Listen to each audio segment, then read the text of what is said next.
दोस्तों, जैसे कि आप जानते हैं कि सहारे अंडे से जुड़ी जो भी खबर आती है हम आपके रूबरू लेकर आते हैं। इस वक्त मीडिया में क्या खबर आपके लिए आई है, ये बड़ी खबर सहारे अंडे की खबर है। आ गई सबसे बड़ी खुशखबरी, दोबारा फॉर्म भरें। तो दोस्तों, यहाँ पर पैसा वापसी नहीं मिला तो जल्दी देखो। यहाँ पर एक बड़ी अपडेट हमारे पास जो है 4 नवंबर 2023 की, यानी कि अभी अभी की ताज़ा अपडेट है। सहारा इंडिया का पैसा नहीं मिला तो दोबारा फॉर्म भरे। तो दोस्तों, जिन निवेशकों के बॉन्ड रिजेक्टेड हो गए हैं, जिन निवेशकों के जो आवेदन थे वो रिजेक्टेड हो गए और उनके मोबाइलों पर उनके ऑप्शन आ रहे हैं, तो वो उन निवेशकों के लिए ही यहाँ पर ये बड़ी अपडेट है। केंद्र सरकार के द्वारा सहारा इंडिया में फंसे निवेशकों के पैसे वापस करने के लिए सहारा रिफंड पोर्टल की शुरुआत की गई थी, जिसके अंतर्गत निवेशक अपना रिफंड पाने के लिए रजिस्ट्रेशन करवा रहे हैं। आपको बता दें कि सरकार के द्वारा रिफंड के लिए एलिजिबल निवेशकों के बैंक खाते में पहले चरण में 10,000 रुपये रिफंड किए जा रहे हैं एवं रिफंड के लिए एलिजिबल निवेशक की सूची भी जारी की कर दी गई है और निवेशकों के एलिजिबिलिटी के आधार पर एसएमएस के ज़रिए रिफ़ंड से संबंधित एसएमएस भेजे दी गई थी। अगर बहुत सारे ऐसे लोग हैं जिन्होंने रिफ़ंड के लिए रजिस्ट्रेशन तो करवाया, लेकिन 45 दिन के ऊपर समय होने के बाद भी उनका रिफ़ंड का स्टेटस वहीं है, उनके आवेदन पेंडिंग में पड़े हुए हैं। इसका मतलब यह है कि उनके द्वारा दर्ज की गई जानकारी, यानी कि आवेदन में किसी प्रकार की भी कोई कमी हो गई हो, तो ऐसे में अगर वह अपना सहारा रिफंड स्टेटस ऑनलाइन चेक करेंगे तो आपको उनके अकाउंट क्षेत्र में ये डिफेंसिव कम्युनिकेटेड दिखाई देगा। इसका मतलब यह है कि आपका आवेदन फॉर्म में कुछ ना कुछ कमी या त्रुटि रह गई है, यानी ये कोई वहाँ पर कमी रह गई है, इसके कारण आपका आवेदन का सत्यापन नहीं हो पाया है, इसलिए आपको रिफंड की राशि ट्रांसफ़र नहीं की गई है। ऐसे में आप जल्दी अपने आवेदन फॉर्म में सुधार कर लें, तभी वेरिफिकेशन के बाद आपका रिफंड जारी की जाएगी। केंद्र सरकार निवेशकों को यह आश्वासन दिया है कि उनका रिफंड हर हाल में सहारा इंडिया रिफंड पोर्टल के जरिए ट्रांसफ़र की जाएगी।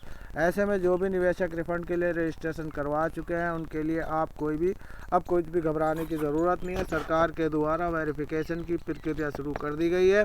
ऐसे में आवेदन फॉर्म का वेरिफिकेशन होने के बाद 45 दिनों के अंदर पहली किस्त के अंतर्गत 10,000 बैंक खाते में ट्रांसफ़र कर दी जाएगी। जिन्होंने 45 दिन में पहले आवेदन किए वह अपना आवेदन का स्थिति ऑनलाइन चेक कर सकें, ताकि उनके पेमेंट का स्टेटस इत्यादि की जानकारी हो सके। तो दोस्तों, जल्दी कर लें आवेदन, फॉर्म में सुधार वरना मिलेगा रिफंड। हाँ, जल्द कर लें आवेदन, फॉर्म में सुधार वरना नहीं मिलेगा रिफंड। यानी कि यहाँ पर एक धौंस दी गई है कि जल्द से आवेदन फॉर्म सुधार कर लें, या सचेत किया गया है, नहीं तो रिफंड नहीं मिलेगा।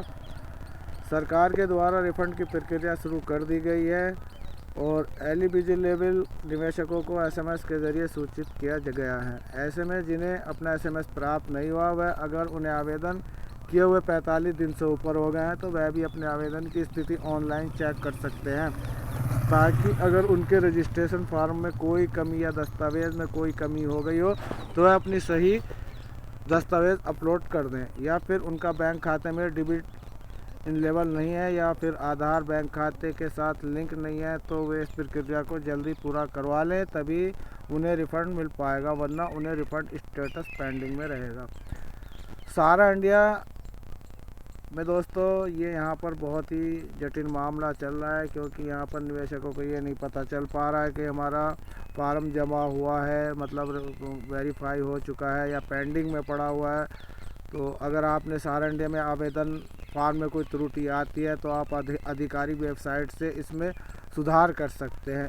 तो दोस्तों, यहाँ पर सुधार करने के लिए बताया गया है, तो हम बताते हैं। सबसे पहले सहारा इंडिया की आधिकारिक वेबसाइट सहारा रिफंड पोर्टल पर जाएं। नंबर 2, होम पेज पर जमाकर्ताओं का विकल्प पर क्लिक करें। नंबर 3, अब यह अपना आधार कार्ड के लास्ट 4 अंक दर्ज करके सबमिट करने वाले बटन पर क्लिक करें। अब आपको रेस्टोरेंट मोबाइल नंबर पर एक OTP आएगा और उस OTP को दर्ज करने के लिए सबमिट वाले बटन पर क्लिक करें। अब यहाँ पर अपने आवेदन की स्थिति दिख जाएगी। अगर आपने आवेदन की स्थिति में डिफेंसिव कम्युनिकेटेड लिखा दिखाई दे तो इसका सीधा मतलब है कि आपका आवेदन फॉर्म में कोई कमी रह गई है। अब आप आवेदन का स्थिति वाले विकल्प पर क्लिक करके जो भी गलती है या कमी हो उसको सुधार करके फॉर्म को सबमिट कर दें।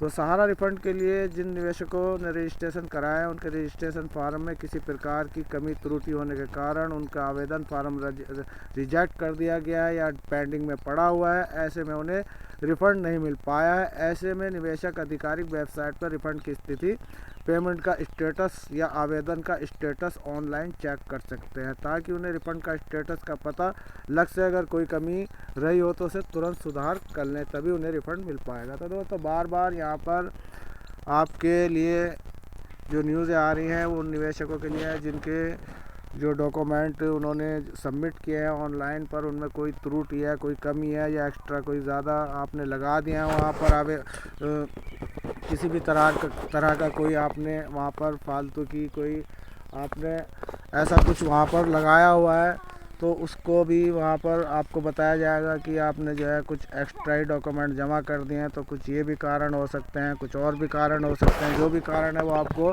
इनकी आधारित वेबसाइट पर ही जाकर पता चलेगा। तो दोस्तों सहारा से जुड़ी जो भी मीडिया में खबर आती है वो आपको थोड़ा बहुत हेल्प ज़रूर करती है और इसी कारण हम आप लोगों को ये अपनी वीडियो के माध्यम से बताते रहते हैं। तो दोस्तों ये थी सहारा इंडिया का पैसा नहीं मिला तो दोबारा फार्म भरे और 4 नवंबर 2023 की अपडेट थी। अपडेट पसंद आए तो दोस्तों चैनल को सब्सक्राइब, वीडियो को दोस्तों में शेयर करें। मिलते हैं फिर किसी नई अपडेट के साथ, तब तक के लिए यूएस खान को दे इजाज़त। धन्यवाद। जय हिंद।